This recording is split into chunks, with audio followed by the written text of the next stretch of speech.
The first thing that I want to say at the start of this press conference is that I am truly sorry that as a church we failed the survivors of the abuse perpetrated by Bishop Peter Ball.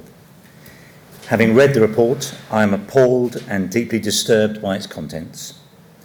As Dame Moira says in her foreword, Peter Ball abused boys and men over a 20-year period, and as a church we colluded, we failed to act and protect those who came forward for help. There are no excuses. The Church of England, through the Archbishop, commissioned this review so we could learn from it, and this detailed account of what went on provides a clear picture both of Peter Ball's abusive actions and our woeful response. Whilst this is about moving forward, making the church a safer place for all in 2017 and beyond, nevertheless we have taken very seriously the comments and criticisms in the report of some senior church figures, and where appropriate have taken further action. Relating to this, it was very disappointing to hear about a leak of a private letter this morning from the Archbishop to Lord Carey, when the focus today should be on the survivors.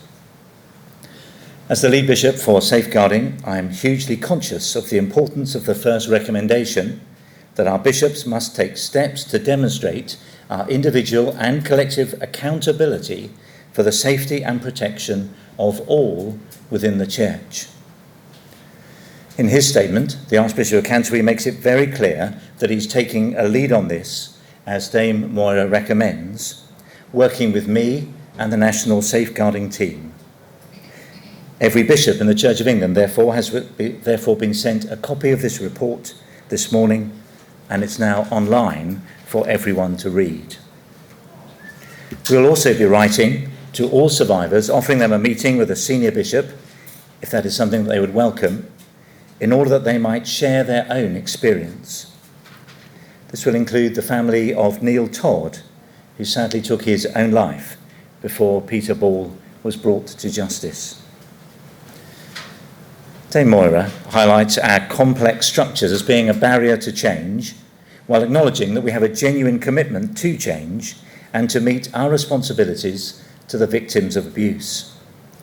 This is something we continue to work on, and since the creation of the National Safeguarding Team in 2015, we now have a range of new resources, policies and training modules.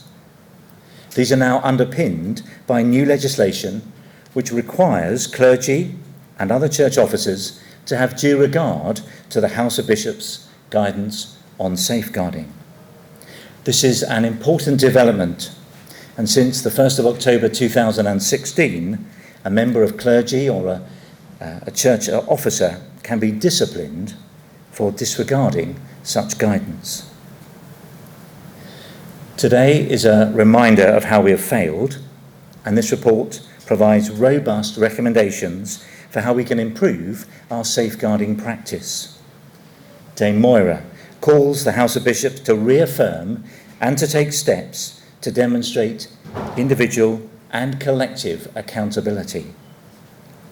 We must all take responsibility for safeguarding, for safeguarding is everyone's responsibility, and promoting well-being is at the very heart of the gospel. In receiving this report, the Archbishop has already accepted its recommendations and will be taking specific actions to address them. This includes strengthening guidance, reviewing the Archbishop's lists and the effectiveness of our disciplinary measures with regard to safeguarding related cases, focusing on getting the right support in place for survivors, and working with all parts of the church, including religious communities. For the survivors, it may feel this is all too late. I'm personally aware from my own meetings with individual survivors in the course of my work that they live with the effects of this abuse for their whole life. I once again offer them my wholehearted apology.